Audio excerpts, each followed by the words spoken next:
Good afternoon, everybody. Sorry to interrupt these fantastic conversations I hear going on. What a great energy. So I'm going to try my best to keep this energy going. I'm Peter Hirst. I'm the Senior Associate Dean for Executive Education here at the Sloan School. And I've been invited to come and bring a couple of colleagues and talk to you about what we're doing around online learning. We called this Executive Education Virtually Anywhere. We're going to show you some examples, talk about what we're doing, and that's all really just the appetizer for what I know you're all really looking forward to, is me inviting Professor Tom Malone up and talk about his work with us in online learning and some other interesting things that are always going on with Tom. I wasn't quite sure who was going to be able to come here, but I'm really excited to have with me Paul McDonough-Smith, virtually from, are you in Spain or the UK today? Yeah, I'm in Spain at the moment. Great. So this is actually a digital learning and online learning technology we've been using a fair amount in exec ed over the last couple of years, particularly to enable people who have mobility challenges to be able to come and participate in programs and not just sort of look from the camera at the back, but get to move around. And also, obviously, as just mentioned, Tom is here. Well, I wasn't sure exactly who would be here in person and when, so I prepared a photo earlier of Tom, and apologies for the title. Tom has not seen my slides, so if I've made any gaffes in my humor, let me apologize in advance. And again, I didn't know Paul was going to be able to show up, so I had this slightly pixelated version of him because he was disappearing into the matrix. In this shot, that's him actually on a different robot. And you know, I guess if I'm doing it to them, I have to do it to myself too. This was actually something I did just a couple of months ago using this robot, but instead of here, you see Paul is projecting himself from Spain to MIT, and the robot is here with a one person inside it. I was supposed to go and give a talk in Brazil a couple of months ago, but it turned out, I don't look it, I know, but I'm a few months pregnant, and so I was not allowed, because of Zika, to make that trip on pain of very severe mutilation of me. And so what we did is we brought 500 people in an audience into one of our executive education classrooms using this technology, and gave them an experience of coming to MIT and getting to walk around or roll around the Sloan School a little bit, then come into a classroom and hear a talk. And it doesn't show very well, but this is me using my phone, you know, in a very sort of Heath Robinson MIT kind of just make it work way to show the audience what I was seeing of them, so we could close that feedback loop. So that's just a couple, I thought, just a couple of little entertaining icebreakers, showing you some of the ways that we've been using those interactive technologies that are real time using video. But now what I really wanted to do is give you a bit more of an overview about exec ed, just so I can put in context what we've been doing over the last few years with digital and online learning. And so that'll take me a few minutes. And then I'll really go into a bit more depth in what we've been doing in online learning, show you some, try to give you a bit of a sense of what the experience of that is like, and use the courses that we've been working on with Tom as examples of that. And as I introduce that material, and then as Tom comes up and joins me and we go into more of a discussion mode, we're hoping not only to convey to you some excitement about what we're doing here in the Sloan School around using digital and online learning in executive education, but make it a kind of a content-rich learning experience as well. So we're going to be hopefully inviting Tom to share his thoughts and ideas about the content of his programs, especially around artificial intelligence and machine learning, that are quite relevant to what we're doing here. And I think Paul was responsible for the last bullet here. He's a very jolly fellow, so it's got a smiley face on it, as he does on the screen here. But we wanted to talk a little bit about what we're planning next, and indeed what Tom is planning next. Now, I'll go through this overview of exec ed a little more quickly than I usually do, because it's not the main thrust of this talk. And some of you have just seen this presentation or some of these slides, or you might have in the board meetings yesterday, but I have a few more slides in here, so you won't be totally bored even if you've seen a version of this. Really on this slide, what I'm trying to do is situate exec ed within the overall mission of the school. And that's important because obviously you all know and live the mission. And you know, in exec ed, we do two. we're very much about mind and hand and impact. And actually, we're not just doing exec ed to make money for Dave Schmidtline to spend on other things, although he does certainly like the money that we make that he can spend on other initiatives in the school. We really do have a learning mission. We want to have an impact on individuals and organizations, and particularly those that are facing transformational challenges in their own careers or in the fortunes of their organizations. As I just mentioned, of course, we make an important financial contribution to the school and also to MIT as a whole. And again, consistent with the Sloan mission, we actually see part of our role as helping advance the field of executive education. So a lot of the innovation and experimentation you're going to hear about this afternoon is not only in pursuit of us trying to continue to be future-looking in fulfilling our mission in the Sloan School, but also how are we contributing to the field of executive education and the future of executive education. In terms of that's the what and the why. In terms of how we do that, well, we do it by designing and delivering learning programs. There are historically two parts to that business. There are open enrollment. Some of those are truly open enrollment. People can just come and attend. Others, there is a selection process, not quite as hard to get into as what you all went through to get into the degree programs, but nevertheless some selectivity to make sure we have the right kinds of people. And we have custom programs, which are working with companies, and I'll say a bit more about that as well. And then the new thing, which is why it's got the very exciting asterisks, is even though we've been doing digital learning for over a decade here at the Sloan School in exec ed, it's really accelerating in the last couple of years, and I'm going to talk about that. I think it's helpful to understand our strategy for programming around our open enrollment portfolio. And what we have really represents, I think, in a fairly comprehensive way, the faculty that we have here and the faculty interests that we have here at the Sloan School, or at least a subset of those where there really is also a market need that we've been able to identify from executives and from companies. And so a lot of our courses end up in one of these fairly sort of obvious sounding functional tracks, all clustered around comprehensive management. We also have specialized programs, and you can see examples here of, this is not the full list, but some of the subjects and titles that have shown up under these headings. And digital transformation is certainly an organizational functional capability in its own right that we help people develop. But we also have a lot of specialized programming we've been building in the last couple of years that relates to digital transformation. For example, artificial and intelligence, machine learning, but also other things like neuroscience, leadership in the lens. That's Hal Gregerson actually using photography as a metaphor for leadership in business, which sounds unusual, but it's a really powerful program, and those kinds of topics. And in these programs, you can see here, we've just included a little bit of where people come from in terms of industry, their functions. Certainly, and again, as I look around the room, some of you might be dismayed, and we own it, with the first line, what the gender balance is.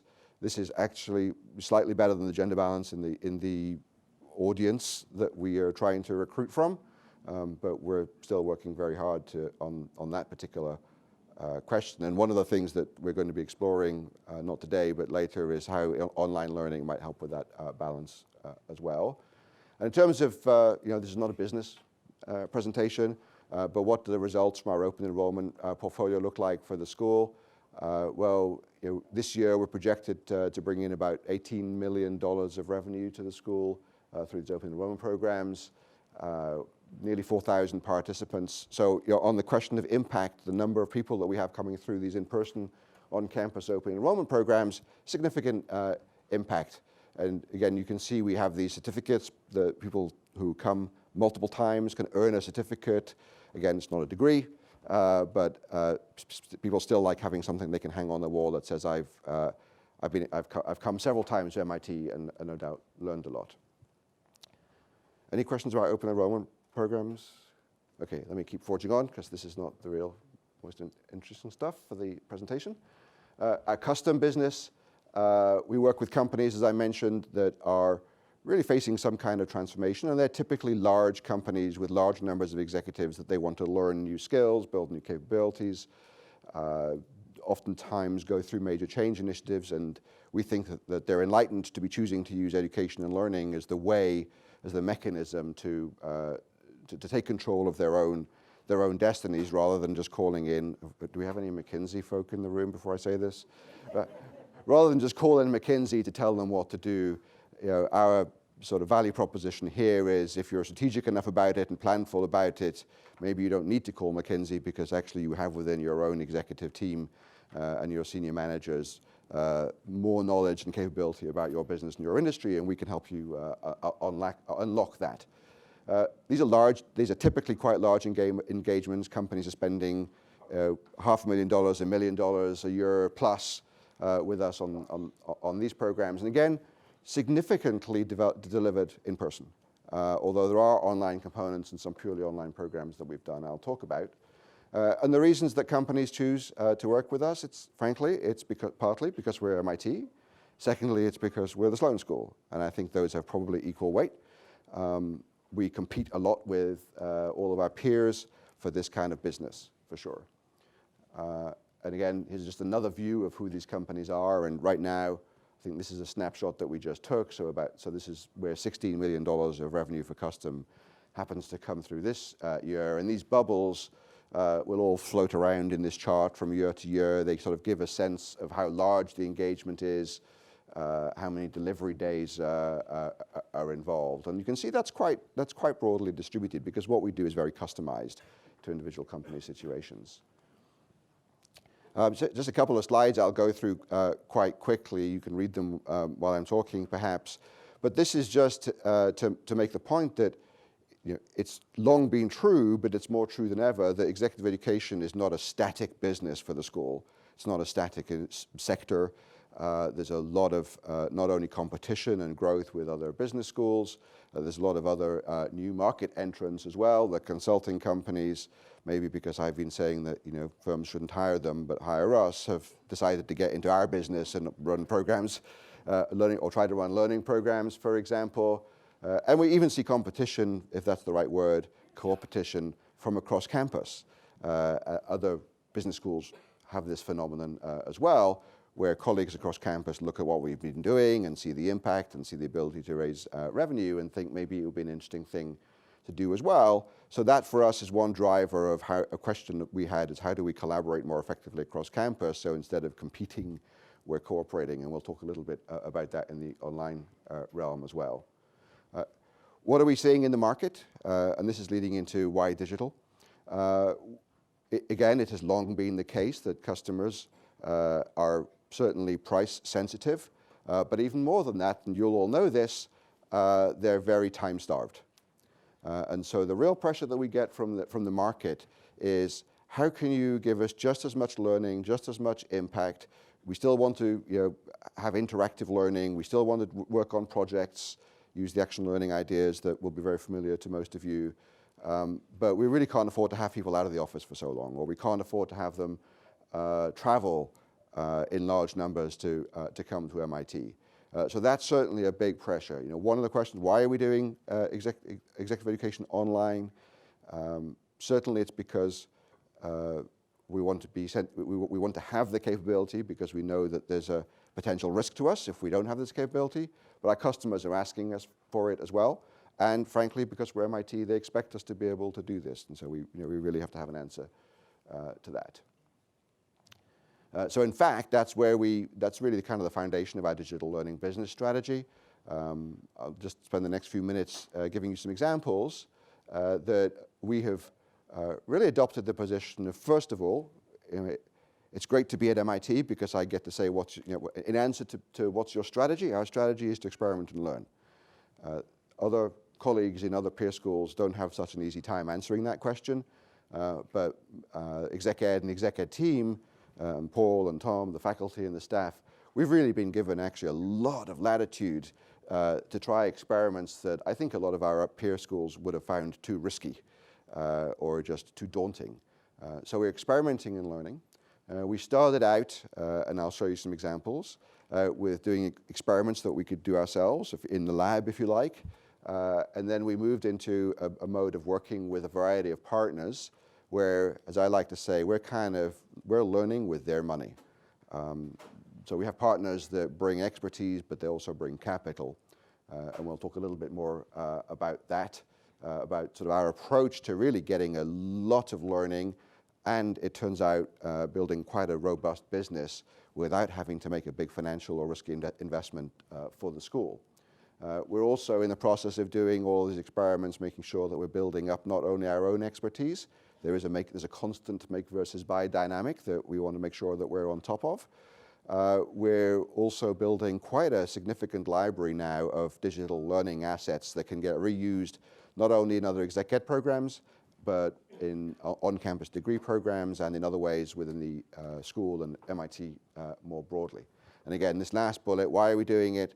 Well, actually, frankly, we're doing it because we're expected to do it by the market. But in fact, it turns out that we're building a very interesting business here.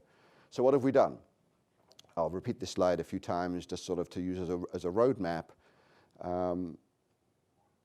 I want to go back to probably about 2009, 2008.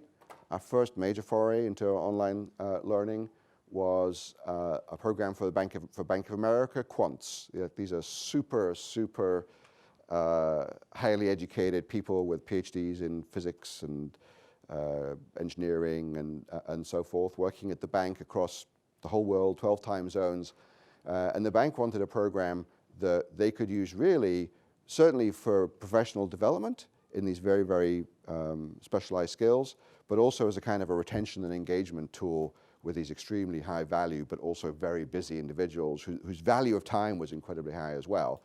And way back then in the noughties, as I know we called them then, I don't know if we still call them that, the standard approach was you film people teaching in classes classrooms like this, and then you show the video. And so that's more or less what we did. And I've got a couple of seconds, let's see if the volume comes up, just because, when you come back to Sloan, you should always learn something. So who's ready to learn some math? Very basic sort of probabilistic identities which will actually be invaluable in terms of deriving these results. Okay, so what we'll see is from this result, which I call Chernoff bounds, from the next result, which is what's the so-called union bound, we can actually get a lot of insight into how learning algorithms will perform. Okay, so let's first talk about Chernoff bounds. Okay, so the base. I think we should probably stop there. There'll be a test later. But you see, a pretty dry subject matter, right? Although for these individuals, they loved it. One of the things that they loved was this was kind of a fly-on-the-wall experience. So we were sort of almost putting them into the classroom at MIT with that video. Is that a little bit similar to Paul is now sort of coming into this classroom, perhaps? That's really something that we struggled with. At the time we were doing things like that, this was about the same time that edX was starting up. There was a lot of energy around MOOCs. And our challenge in talking with our faculty was, how do we deal with the subject matter? I mean, advanced finance like that is one thing, but how do we deal with the subject matter that's mostly what we teach at the Sloan School in an engaging way that's meaningful, that isn't just asking people to watch long videos of professors talking about their subject matter, and enables this kind of interactivity and active learning. So this is where actually I met Paul McDonough-Smith in trying to solve that particular problem, and Tom was a pioneer with us in this. Some of you may have read a little bit about this. We started experimenting with using virtual classrooms based on gaming technology, so that you, as a remote person, would have an avatar in this virtual classroom, and you can move that avatar around. You can go up to people and talk to them. You can go and sit in a sort of an auditorium and listen to a lecture. And we felt that gave a very interactive and fluid kind of experience, and worked with several faculty and willing participants who not only were doing these as guinea pigs, but actually became paying customers experiencing these kinds of programs. And let me see if I can make this play. There's a couple of clips of what that might look like. So this is one of the platforms that we used that Tom was teaching in. So you can see Some people choose to make their avatars look a bit like themselves.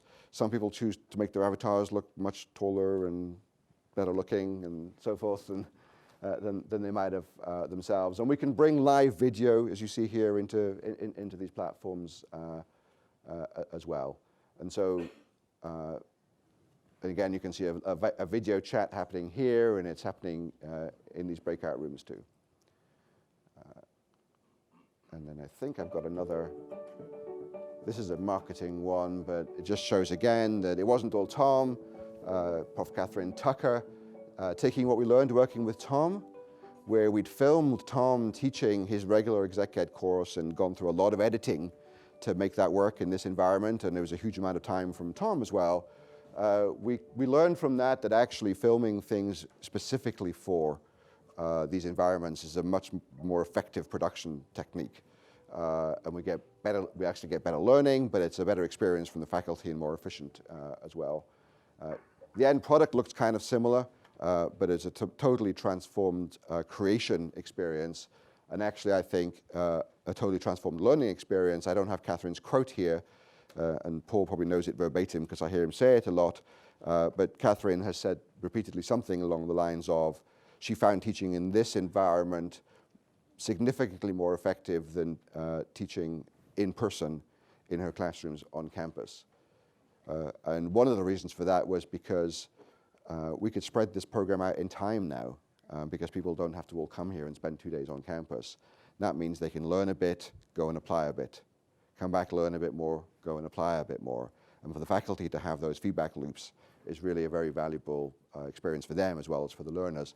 And we now know this is true from the executive MBA experience as well, of course, that's one of the things that the executive MBA students and faculty report as being a benefit as well. And so fast forward another few years to really the current day. This is our website, or part of our website now for executive education. You can see we like using the virtually anywhere sort of phrase here. It's a nice play on words. We have built up through these partnerships that I mentioned. If you follow the industry, you might know some of them. Names like Get Smarter, now owned by 2U, Emeritus Learning, Exec Online, Turf, that was the vendor of the avatar system that you saw there. We've actually been working intensively with them, and Paul has been playing a central role in this for us, and built over the course of the last 2 years quite a significant portfolio of offerings relative to our on-campus. And in fact, in terms even of results, if you look at that, we go from under $1 million 2 years ago in revenue from these online public programs to over 13 million of revenue to us this year. And this is a very significant number because, as I mentioned, we're working with partners to deliver these programs, and so this is our share of that total business. So this is quite a profitable business for the school as well, given that. And then this other bullet point at the bottom, which for me is a real breakthrough we haven't been able to show before in all the world of MOOCs, when people were very excited about getting 10,000 people taking courses, and you all know Bill Ollette's MOOC, I'm sure, or his series of MOOCs. And there was an assumption that would translate into business for us in our other programs featuring those faculty, and we never really saw it. We couldn't show it. For all the hundreds of thousands of people that have taken Bill Ollette's MOOCs, I don't think I could point to one person who's taken his exec ed course because of that MOOC situation. These courses we're now starting to see, and I think this is about who the customers are, we're starting to see, I'll talk about that in a second, but we're starting to see that there is a connection between people who discover the school online and then want to come and take programs on campus as well. And so that's a really good synergy for us. So what is this online experience that we've now created like for our participants? Well, this is one of the platforms that we work with. It's a couple of minutes of video, but I think it's worth watching, and it gives me a chance to get a drink.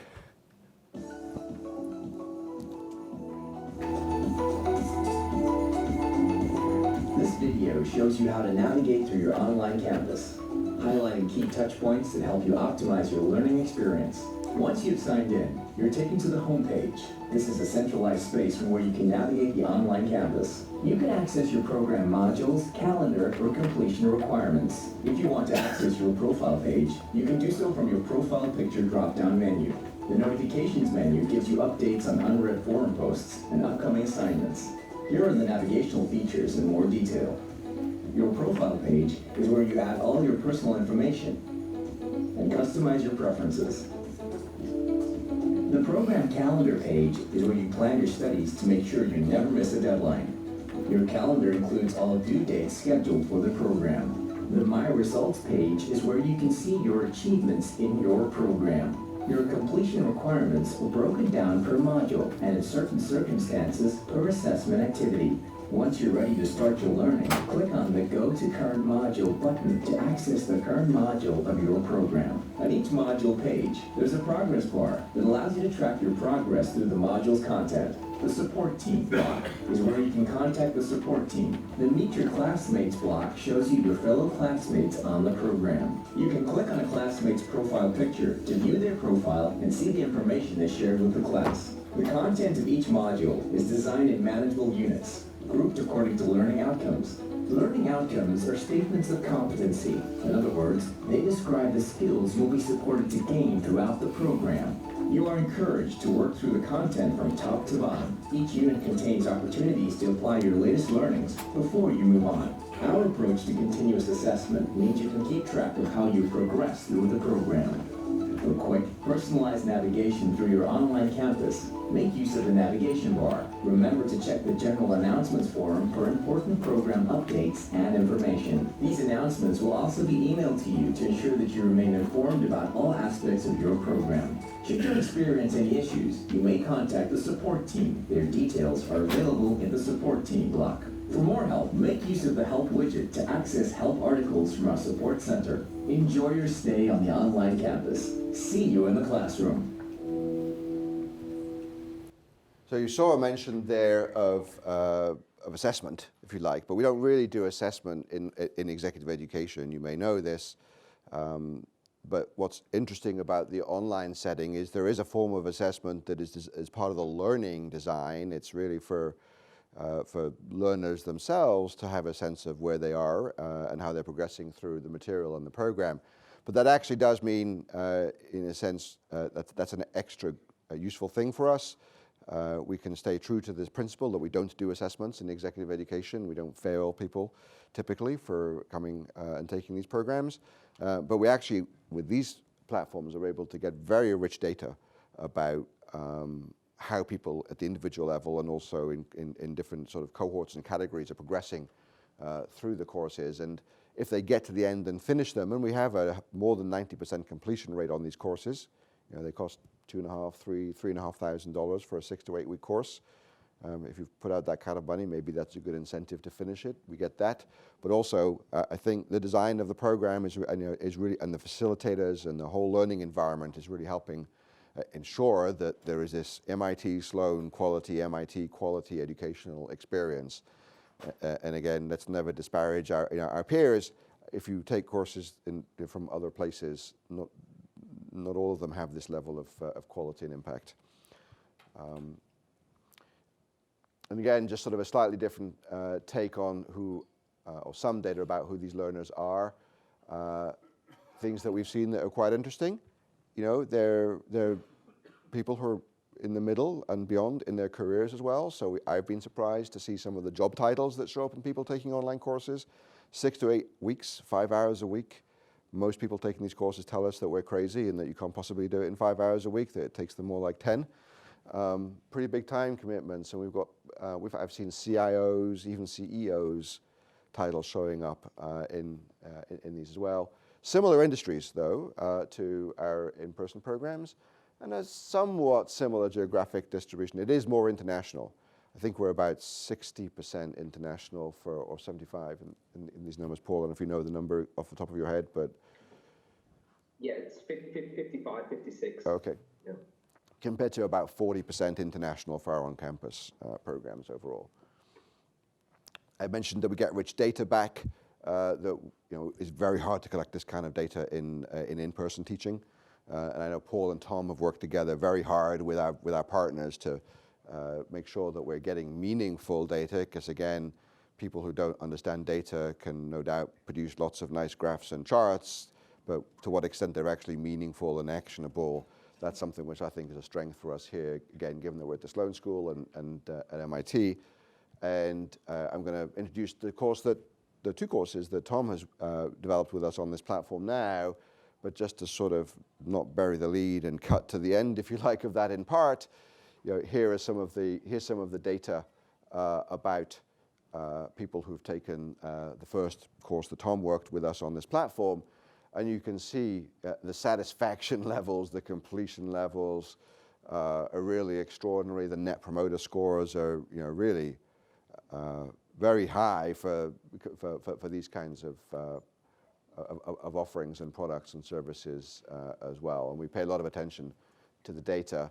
And this is just a sort of a partial closing for me. There's a lot of people who contributed to get us to this point in our existence and this point in my presentation. And I certainly wanted to call out Paul and other colleagues, faculty who are named in some of the examples that I just gave you. But in fact, there's more than 50 faculty from across Sloan and MIT, and probably 24 staff who are actively contributing and participating to this learning journey that we're on. So we're just about getting ready to start talking about artificial intelligence and show you a little bit specifically how this course works. Before I do that, any questions or comments just about ExecEd and our journey so far? Oh, thank you so much. Is that on? Yeah, there it is. Thank you so much. For faculty members to fundamentally think about teaching online fundamentally changes how they deliver. To what extent has the mainstream faculty been accepting and excited about changing the way they deliver learning? We can talk more about that perhaps when Tom and I have a conversation. But I will say that 3-4 years ago, it was very difficult for us to find faculty who would put the time or even believe that this would work sort of pedagogically and was an appropriate thing to do.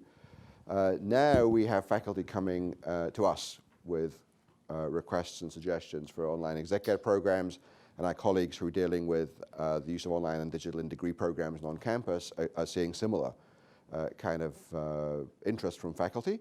And actually, I place a lot of credit, sorry to embarrass you, Tom, but Tom and Catherine and other pioneers that worked with us in ExecEd, I think were the groundbreakers. They showed what not only good but excellent can look like, which helped get a lot of colleagues over their fears about what was involved in doing this. And I think the fact that these are also, in a sense, commercially successful for the school and for the faculty who are involved has been fairly obviously become sort of a bit of a driver of interest as well. So Tom has worked with us on a number of online and in-person courses over the years. The most recent 1 or 2 are on this Get Smarter platform. And this first one, artificial intelligence, is really our version of a blockbuster. It's certainly the most successful product that we've had in executive education at the Sloan School ever, and might be the most successful one ever. We hope we can build on it with future products, but this has been a really big investment of Tom's time and the other faculty's time and Paul and the team and our partners, but that kind of investment has led to enormous quality here as well. So we just thought it would be interesting for you to see what some of the production values are and the final video that participants get to see, and also how we address this question of how do we keep it engaging and interactive. So we've just got a few video clips that sort of set up what this course is about and what the experience is like, and then we can perhaps start asking Tom some questions. So again, the subtitles on these slides are mine, not Tom's. So if I turned out to get something a little off color, that's all on me. But I think you could say that this little video clip is from the introductory materials in the course, and is Tom talking about what this course's intent is, what it's about. One way of framing the core research question is this: how can people and computers be connected so that collectively they act more intelligently than any person, group, or computer has ever done before. Now that's a big question, and there are at least two ways to answer it. One is by connecting people to each other in new ways so they can act more intelligently as a group. And we'll see some examples of this way in passing in this course. But the other way, and the way we will focus on primarily in this course, is by connecting people to computers that have more artificial intelligence, more AI. In this first module, we'll talk about what AI is and how to use it strategically in business. Then, in the next three modules, we'll focus on three main types of AI, what's called machine learning, natural language processing, and robotics. And in the last two modules, we'll talk about other kinds of AI, what AI means for business and society, and the future of AI. So I think you can begin to see here, these courses are very carefully structured as learning journeys, and a lot of upfront work goes in to figure out what do we want people to know, what do we want them to be able to do, how are they going to learn those things, how are we going to know they are learning those things, and again, back to mens and manus, how can we make sure they don't just learn them and know them, but they can actually apply them and practice applying them both as part of the learning method, as well as making this a really valuable, immediately valuable experience for participants. It's not, as we like to say, it's not just learning for knowledge's sake, which you might choose to do at a certain place up the river. It's learning to be able to do something useful, which is what we do at MIT. We always have to get one of those digs in, every presentation.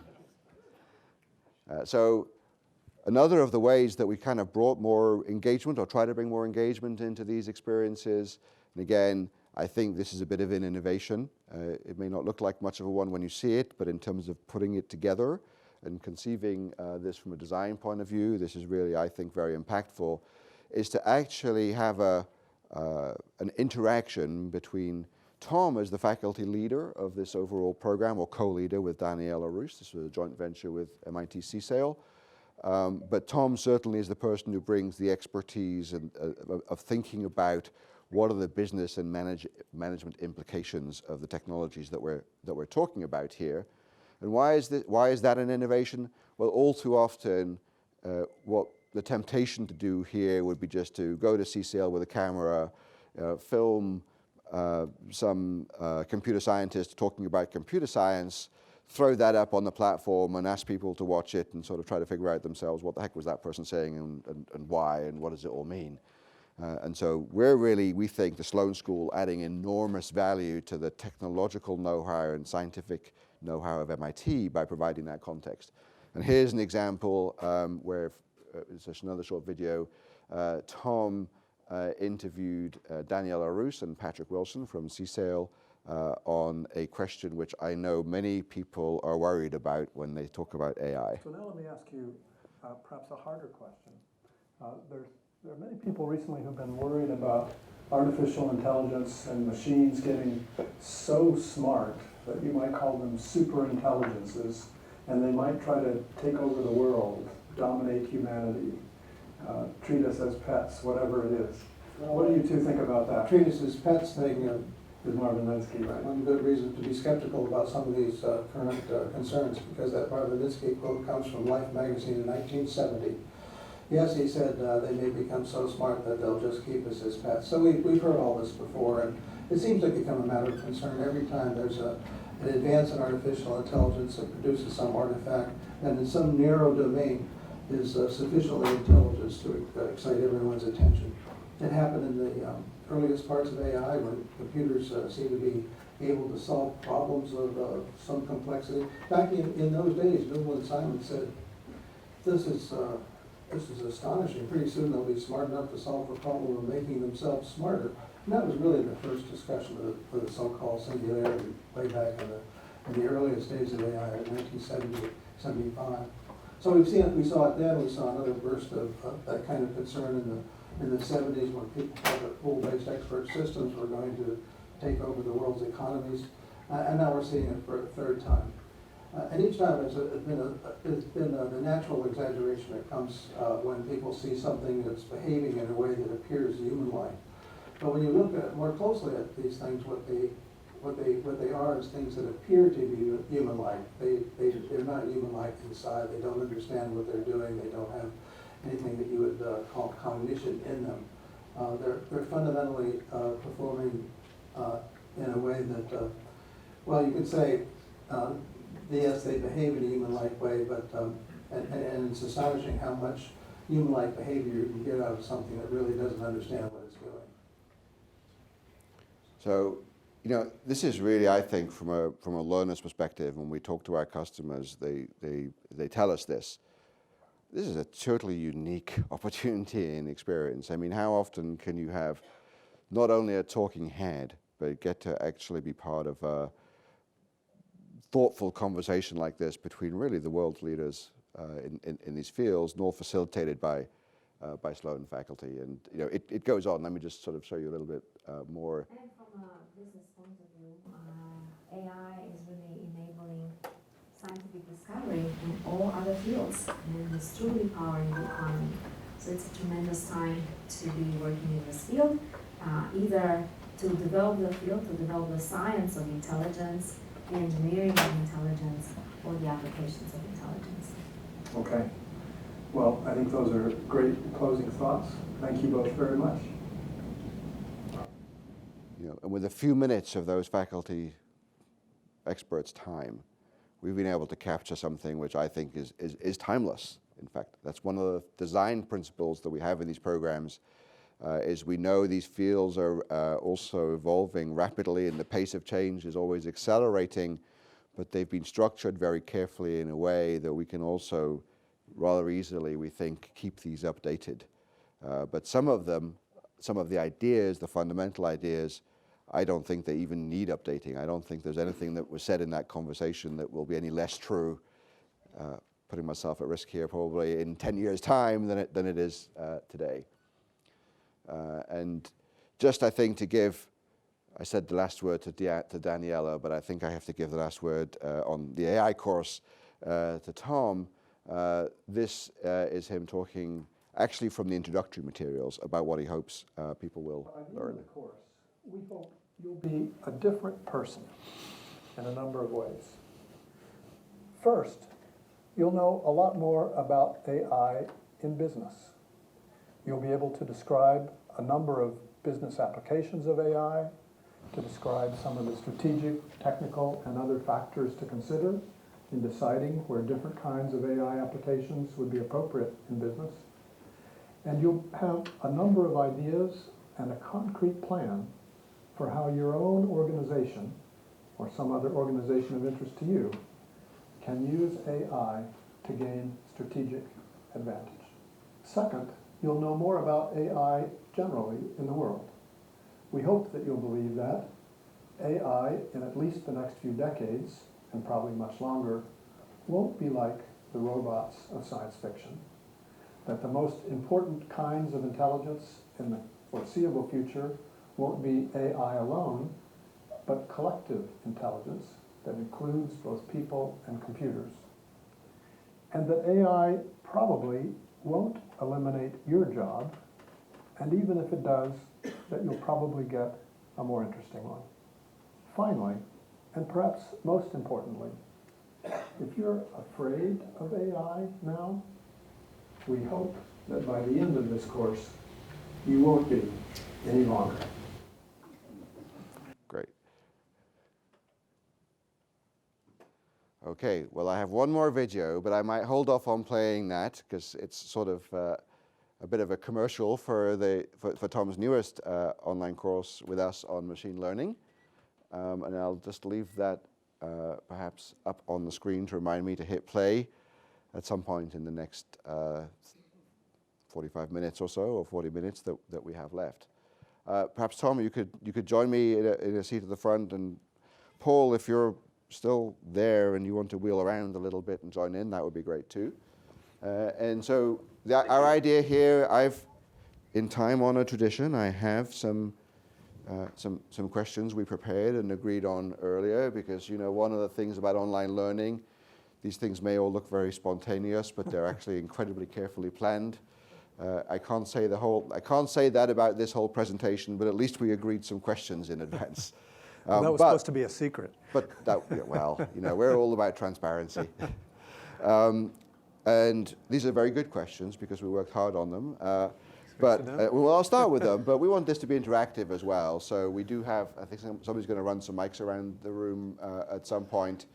So perhaps we can get started, but if you have ideas that you'd like to contribute to the discussion as we go, I see people are already itching to ask, but I think maybe I'll start, if I may, okay, just because Tom has at least prepared one answer or had a chance to think about it.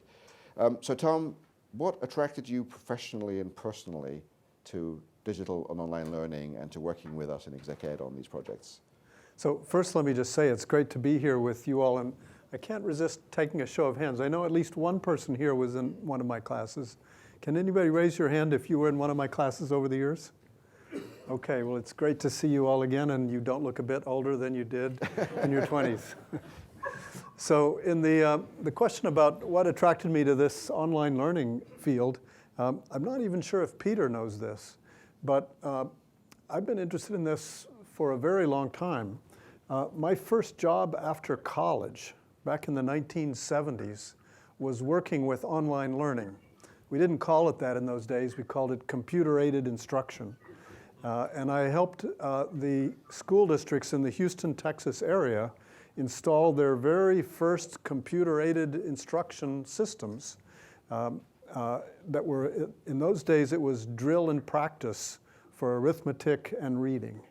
So that was my first job. I was very interested in that. We worked with a company from California whose president was a Stanford professor. I ended up going to graduate school at Stanford, and that professor became my thesis advisor. And my PhD thesis was also about online learning. It was called What Makes Things Fun to Learn? A Study of Intrinsically Motivating Computer Games.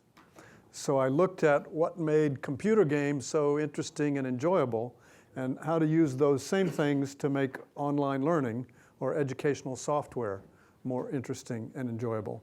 In fact, I also can't resist saying that I realized a couple of years ago that I believe my PhD thesis in 1980 was the first published document about what's now called gamification. Many of you probably know that term. I did not use that term in my thesis, but the concept I wrote about was basically exactly that. So I've been interested in it in that kind of personal research and personal professional sense for a long time.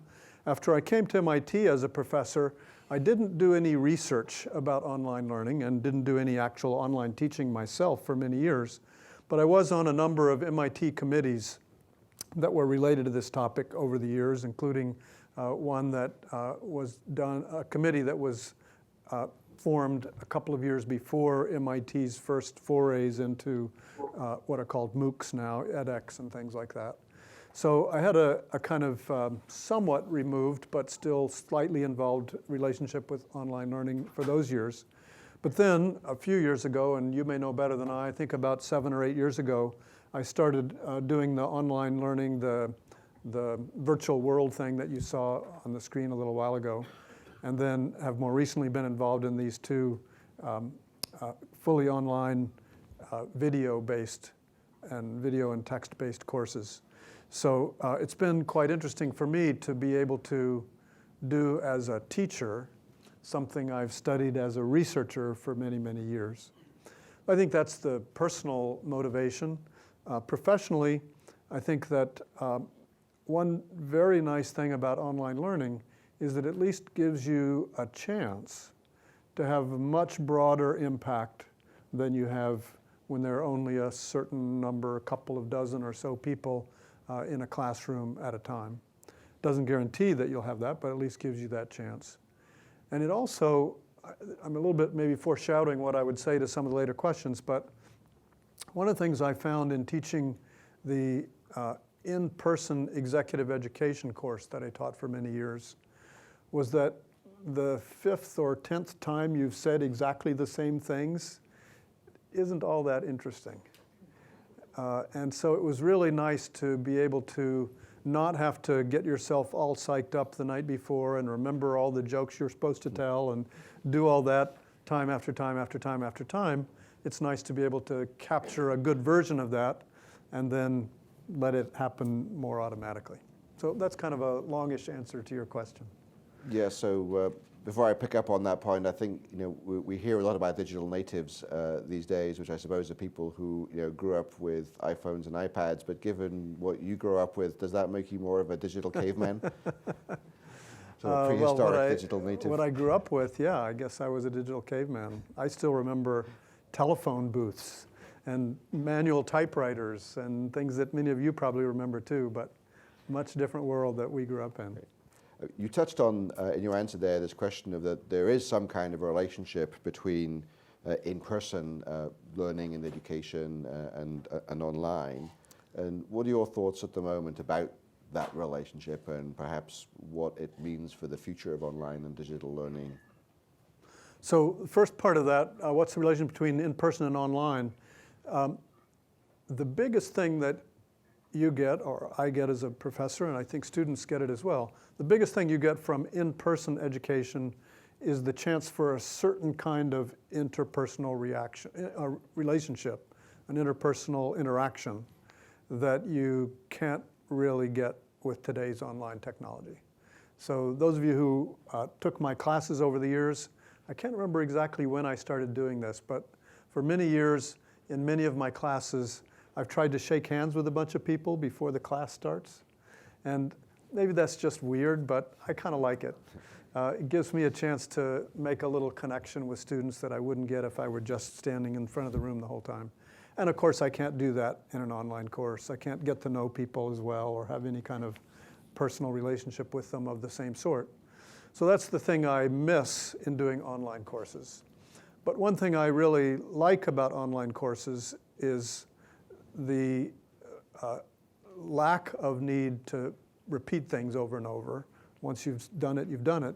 But it's actually even a little better than that, because online courses, you can do it several times to get it right.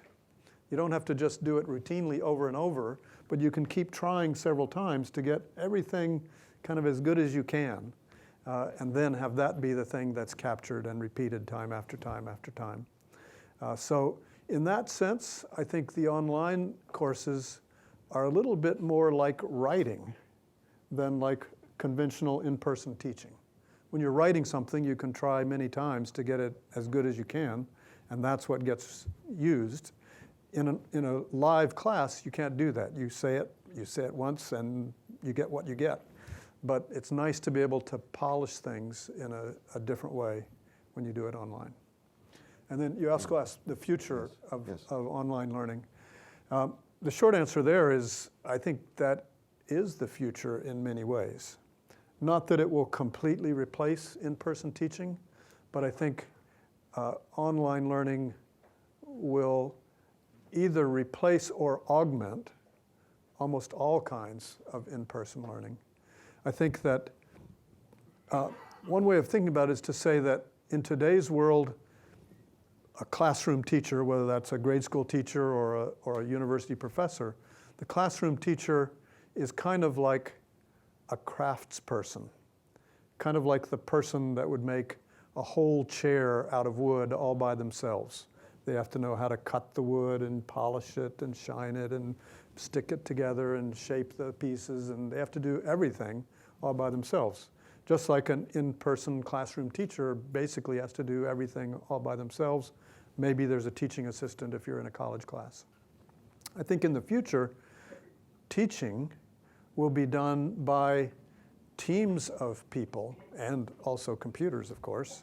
What I'll say a little more about later is what I call superminds. But the whole team of people will develop and deliver the instruction.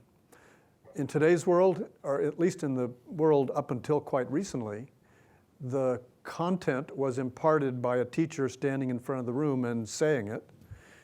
In the future, I think most of the time, we'll have world-class presenters with world-class production values presenting the content that needs to be presented orally. Some of you may remember Richard Feynman, the Caltech physicist. He made some films, of which I watched a few when I was an undergraduate in physics, that were amazingly good physics lectures. Why did we have people get up at 8 o'clock in the morning and drag themselves across campus to go listen to a recent graduate who still hasn't learned how to teach to try to explain Physics 101 to them, when you could have been listening to Richard Feynman, the best physics lecturer in the world, arguably, when you could have been listening to him? So in some ways, the surprising thing is that it's taken us so long to get here, since even film technology, movies would have given us the potential to do that 50 or more years ago. Surprising that it's taken that long, but I think we're finally getting there, and I think more and more the in-person or the oral delivery of content will be done in pre-recorded, high-quality ways.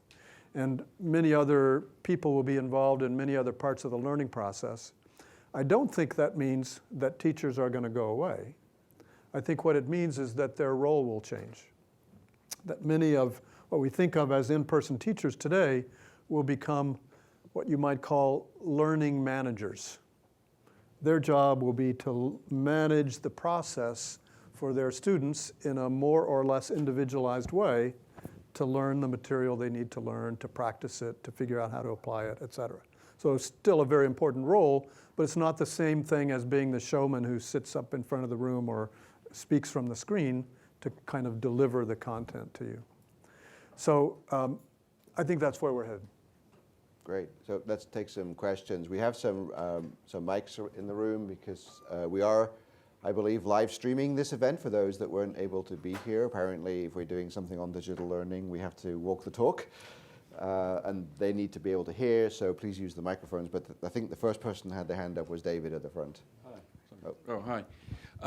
This might be partly Tom. A year and a half ago, I did the FinTech course with Get Smarter, which was very good, but I think one of the things that a number of my classmates, certainly in London, and I felt was the interactivity element was missing. So there was chat rooms and all this stuff, but for example, your video with Paul, there was no real opportunity to be able to ask a question and actually get an answer from yourself, for example. There was limited interaction, and I think that was one of the expectations that a lot of, and there was 900 people doing this across the world, that just wasn't quite there. And I know from being here that that level of being able to question the lecturer just didn't seem to be really part of the program particularly. Yeah, I think that's a really good comment.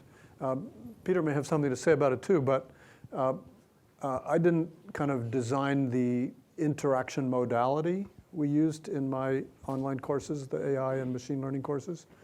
So it wasn't up to me to decide whether to do that.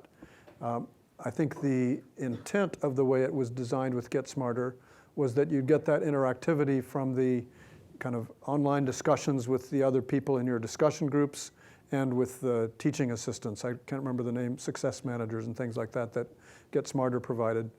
I think that for that to work well, you have to have very high quality teaching assistants. And when you ask the question, it seems clear to me that a desirable thing might be to have at least the possibility for some questions to get escalated to the professor. A teaching assistant, when they hear the 15th time somebody says, well, why didn't you take the square root here? They can give them the standard answer. But if somebody said, did you ever think of using a combinatorial explosion to do that kind of thing? Maybe that's a question that should get forwarded to the professor, who answers either, maybe even in a phone call or a video conference that's recorded that other people can see later, something like that. I would add, in some of the other online programs, not with Get Smarter, but one of the reasons we work with a variety of partners is to experiment with slightly different learning and delivery models as well, and some that we deliver ourselves to. It's relatively straightforward to add in the possibility of having a sort of a live session at one or two key moments in the course. The AI course that Tom is involved with runs about 11 times a year with a lot of people, so that would start becoming onerous in some ways and difficult to manage, but we've certainly experimented with that. Interestingly, what we find is that if you have 300 people in a cohort going through a course where we do offer that live session, that sort of live webinar with the faculty, typically you'll be lucky to get 30 people actually logging into that session. Yeah. One of them would have been you, but Well, no, I can tell you, like, the FinTech course, because there was 900 people taking it across the world, and David Schreier did run several sessions, but you had, 60 minutes, and you had 30 people with 75 questions, so you can do the math. Yeah. Actually, I should also say, we did do something like what you're asking for in my previous course, the 4DX course. Peter didn't talk about it in much detail, but that's one where you sat at your computer, but you controlled an avatar representing yourself that was in this virtual classroom, and you moved it around with your control. And then on the screen were projected videos of either pre-recorded videos or live videos. So in that case, what we did was we showed students on the screen segments of videos that were pre-recorded in a live version of the class I had done earlier. And then at the places where in the live class I did questions, I came on live on the video, and people asked me questions by video, and I answered by video. So that was a way of doing exactly what you're talking about in the online format. I guess I can confess that as a professor, it wasn't terribly satisfying to me. Somehow, if I sat there watching myself say the same thing for the 20th time, and then I heard a question, I wasn't quite into it in the same way, and I answered, but it seems like it still wasn't as interactive. It was also kind of awkward to just see a tiny face and stuff like that. So it wasn't ideal, but I agree it's a desirable thing. I think maybe that also suggests that the future of online learning doesn't involve the demise of in-person learning for exactly these kinds of reasons. Mm-hmm. Yeah. There's a question here. I hope your coffee cup is on camera. That's good branding.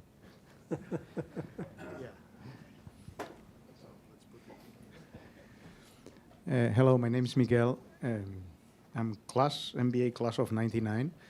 And I come back here from Spain partially to meet my classmates, to meet the people in person, for the sense of community, the sense of belonging, and the personal interactions.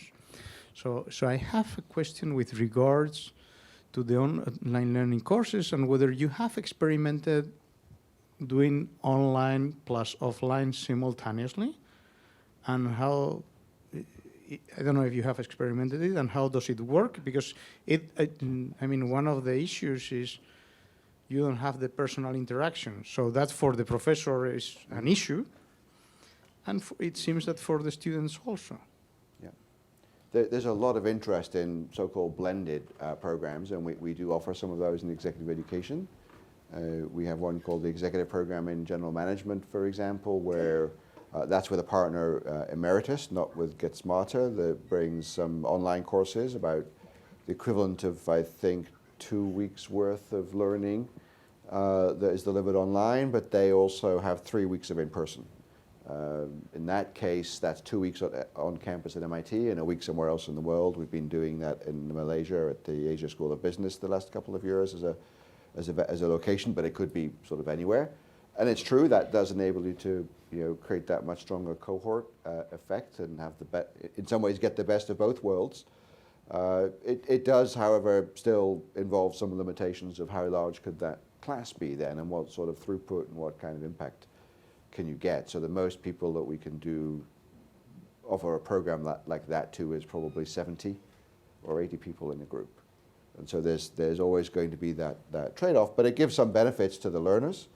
It gives some benefits to some of the faculty to avoid some of the more repetitious things. It enables us to focus faculty time more on the discussion and the interactive elements, and also on getting people working on group projects together, for example. But Tom, I don't know whether you've got any sort of experience or thoughts about this blended learning model. Yeah, I think that things like that will definitely happen. I think when we think about online learning and online lots of things, we often think of it as an either or. You've got to do all of one or all of the other. And in reality, I think what the world will be full of for the foreseeable future is neither completely one nor completely the other. In some cases we'll literally blend the two in the same course, like we were just talking about. In other cases, we'll still go to some in-person courses and we'll do other things online just because it's not worth the time or it's not worth the money or whatever. I mean, there are trade-offs, and it's certainly true that you get some good things from an in-person interaction. I mean, all of you are here in this room because you thought it was more fun to come here and have a chance of meeting your classmates in the hall and stuff like that than to sit at home watching this live streamed on the internet. I think over time, technologies will get better and better at providing the same kinds of benefits you get face-to-face. Certainly the digital natives that are going to places like Sloan now are much more used to interacting online than most of the rest of us were. And in some cases, they might even prefer that. My kids are in their 20s, and I think they certainly seem to prefer texting to talking on the phone. And I get the feeling that they probably prefer texting in many cases to actually being there in person with each other. So this may be a matter of the technology gets better and also the people get used to something else anyway. So it's hard to predict exactly how the balance will shift over time, but it won't be either or. Yeah. Hi, I'm Dennis Chorninky, as a Sloan Fellow a couple of years ago. Huge fan of Superminds. Tom, your book, I'm sure you've all already got your copies. If not, you definitely should. I didn't pay him to say that, by the way. No. More on that We'll discuss that later. Give you a chance. So I think this discussion is really interesting because it brings up the idea of maybe some of this work potentially turning into online degree programs or hybrid in-person online degree programs. I recently went through a program like this at the Harvard School of Public Health, where it's a 2-year part-time program. There's basically 3-week in-person sessions in the summers on campus, and the rest of the courses are online. So you get to know your cohort in person. There's office hours online with your professors and things like that. And they did a really great job of really setting up, essentially, as you described, sort of a kind of a educational management system for everything. And this was done through Canvas, and MIT is doing more stuff through Canvas now too. So my question is, how much of this work that you're doing now do you see potentially being transferred into kind of hybrid online in-person degree programs at MIT in the future? The work I'm doing on exec ed, or the work exec ed, being transferred into hybrid programs that are a combination of online and offline? For degree programs. Oh, for degree programs. Really online programs. Yeah. Oh, for degree programs. Yeah. I think that's probably the future of degree programs too. There was an article in the Wall Street Journal this very morning about that, about how a bunch of business schools that have had in-person on-campus degree programs for decades are shutting them down. The top 20 aren't thinking of that yet, and as far as I know, Sloan isn't thinking about it yet. But I think for many people and many programs, and probably someday for Sloan too, there will be online MBA programs, online degrees of many sorts. MIT already has some MicroMaster degrees. I don't think any from Sloan, but from other parts of campus. We have approval to start a MicroMasters in finance, in Sloan, so it'll essentially be the same model that you get a semester's, if you take a semester's worth of courses, which will take several years probably for most people, and take all of the exams, proctored exams, at the end of it you get not an MIT qualification immediately, but if you then apply to the on-campus degree program, master's degree program, in our case it would be the Masters of Finance. In the pioneering case, which was a supply chain master's program across campus, there was that program. That semester can transfer into credit. So instead of spending 2 semesters on campus for that 1-year master's program, you can only spend 1 year on campus.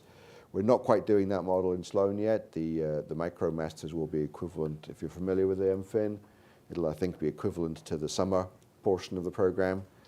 We're not really replacing yet a full on-campus experience. We're really more, I think, enhancing the existing product. So I think a school like MIT, like any business that's a leader in its marketplace, has to be careful about cannibalizing your own business too early. On the other hand, you also have to be careful about not waiting too long either. And I think the overwhelming advantage of online things, or at least one overwhelming advantage, is just cost and convenience. It's so much cheaper to do these things online, ultimately. I mean, here's an example. Think about watching a football game. If you wanted to, you could journey to wherever the football game is being played and pay the admission price to sit in the stands, and you get a kind of experience there that you can't get any other way. And maybe some people want to do that all the time. Many more people want to do it sometimes. But there are lots of people, at least some of the time, who for all kinds of reasons just don't think it's worth going all the way to the football stadium, but they still like to watch the game on TV. And in some ways, there are even advantages to that. There's some things you can do in your own living room that you can't do at the stadium. So I think the same kind of thing applies to online learning. It's just so much easier in many ways and so much cheaper. There's got to be more of it. Yeah, I think that was the case with this Harvard MPH program, because it was, it basically, as you say, it expands your market. It creates a new market segment for you, essentially. And so for this program, the cohort was about 50 people. Most of them were physicians, many of them residents, so it allowed them to keep their full-time jobs. They wouldn't have been able to go and do an MPH program full-time otherwise. But this way, they keep the full-time job, take a couple of weeks off over a few summers, spend 10 to 15 hours a week doing the online stuff, be able to get the MPH, and Harvard is able to get the extra students and have more of an impact. And I was only in the second cohort of them ever having done this, so this is still experimental for them. Mm-hmm. Yeah, good example. Yeah, there's a really interesting calculus there, I think, about if we're about having impact. For sure, we all agree, for now anyway, that the immediate learning impact that you can have on the individual from their experience is less, I think, in the online arena than it is by being able to do something like this. But if you can scale it for instead of 100 people to 1,000 people, maybe in terms of impact in the world, that equation comes out in favor of things online.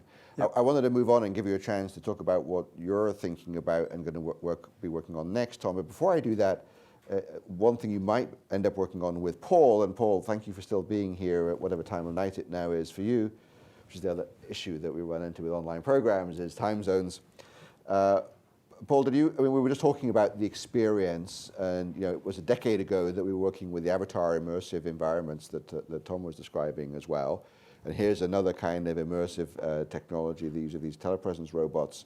But Paul's been thinking very hard and doing some experiments around what does virtual reality and augmented reality mean in terms of actually both the extent to which it's a whole new area of business implications that perhaps we need to study and help people to think about, but also, again, maybe have some pretty profound applications in how we do learning. Paul, do you just want to spend 1 minute sharing some of the things that you've been exploring with that? Do you want to give him a microphone too? Oh, yeah, if you hold the mic next to him, then they'll be able to pick it up remotely. He can't hold the mic himself, though. Just put it right next to it. Yeah. So, Peter, Just to kind of make sure I kind of heard the question correctly, just talk a little bit about our kind of VR experiences, was it?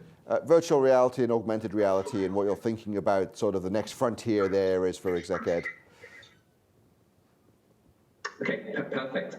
So as Peter says, we've been experimenting with the ways in which we can use virtual reality to give people a sense of actually being present and actually being able to experience things from a number of different perspectives as well.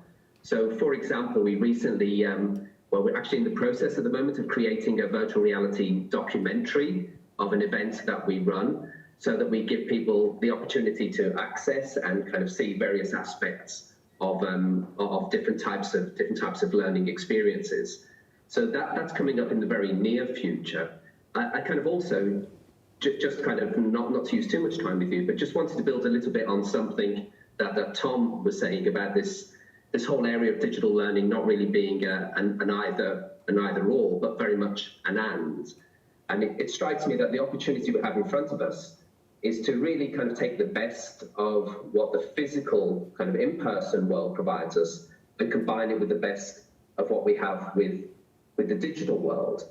And of course, in the physical space, the immersion, the engagement, the empathy that Tom was alluding to, as well as the digital kind of the physics of time and space and being able to repeat things and review things, etc. But kind of it strikes me that it reminds me a little bit of the T.S. Eliot thing of kind of, you know, we can travel and we arrive where we started and know the place for the first time. I actually think that the promise of digital is to provide us with the insights, you know, from the data we collect and the kind of the way we learn from it, what we learn about the actual experience, so that we can actually improve what we do in person.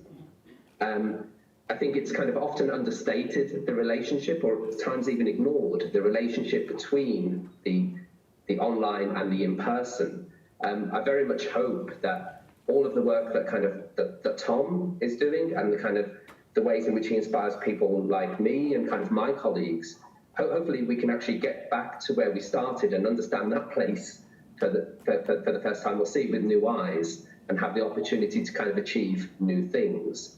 So I know I've gone off on a bit of a tangent there, Pete, from what you originally asked, but hopefully that kind of just builds on what Tom was saying as well. Sure, thanks, Paul. And also thank you for here we are at MIT talking about technology, and you managed to drag in a literary reference. Just right. To, I'm very impressed by that.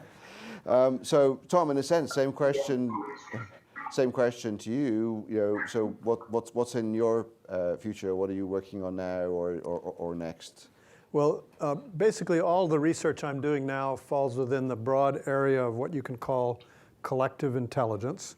We've created a new research center here called the Center for Collective Intelligence, which I am the founder and director for. And I just published a year ago a book that summarizes my work for the last decade or so on that topic. And as I said, I didn't pay him to mention it, but I did, since I knew Peter was going to ask me this question, bring a copy of the book with me. So it's called Superminds: The Surprising Power of People and Computers Thinking Together. So there are basically two main messages in this book. The first is that unlike what a lot of people are thinking, and unlike what we were saying a minute ago, I don't think it's people or computers. I think it's people and computers.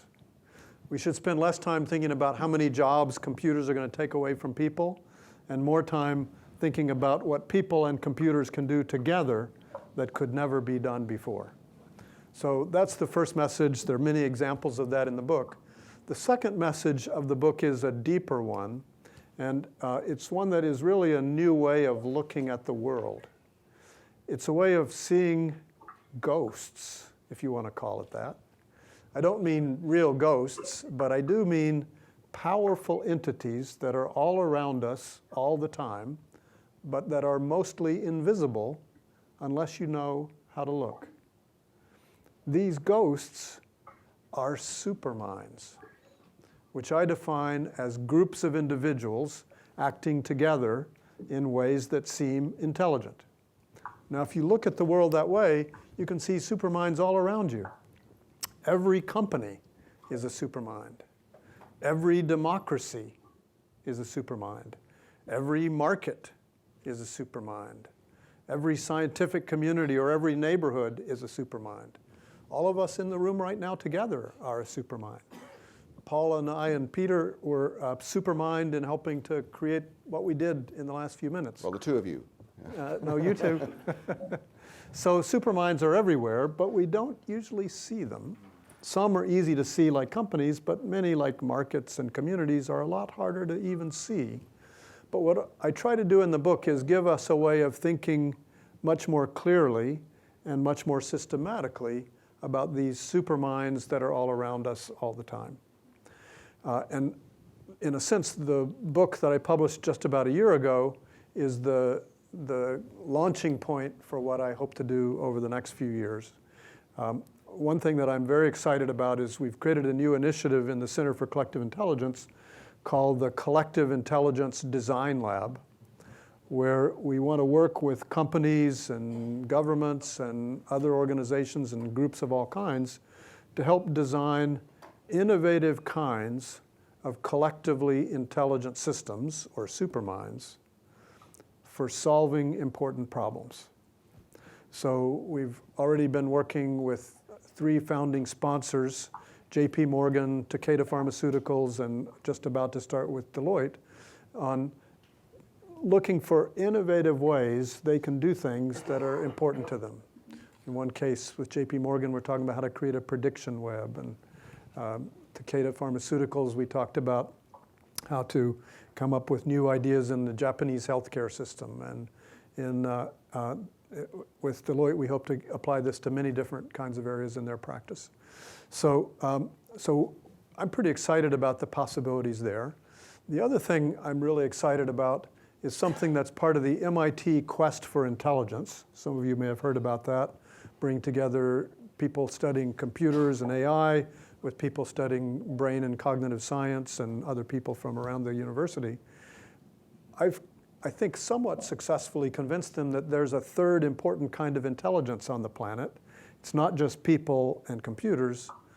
There's at least one other kind of intelligence, which is the collective intelligence of groups of people and often computers.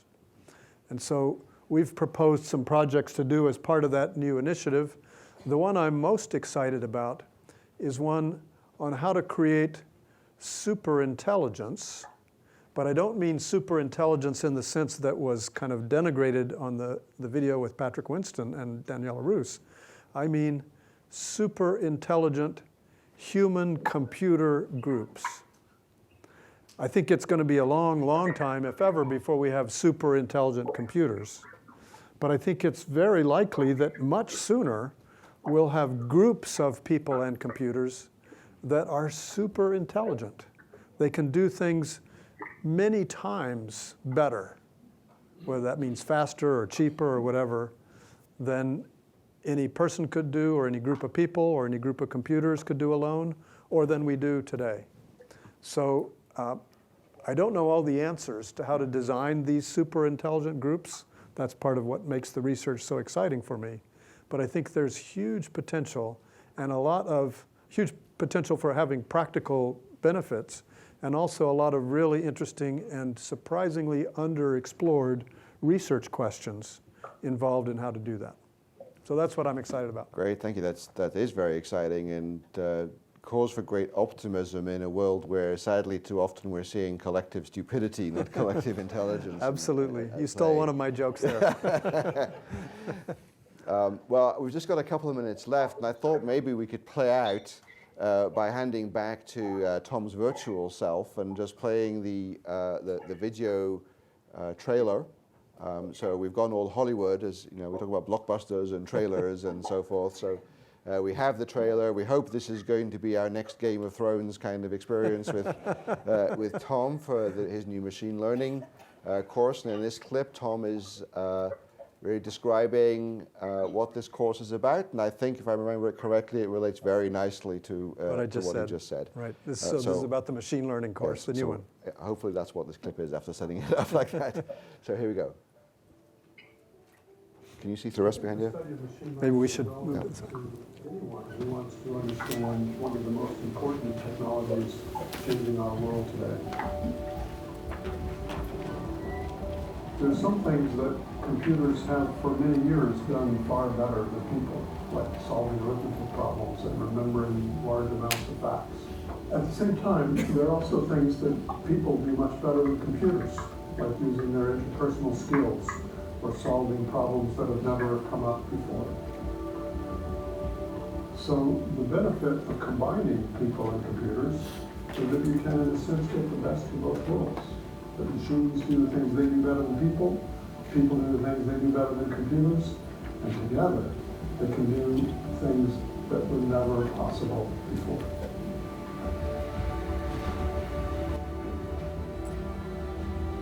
I hope participants will walk away from this course with a solid understanding of how machine learning can actually be used in a real business.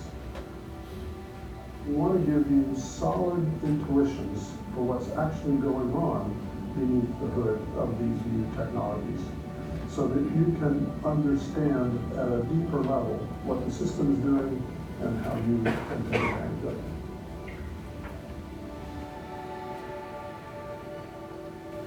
I hope you'll join us for this 6-week online course from the MIT Sloan School of Management and the MIT Computer Science and AI Laboratory.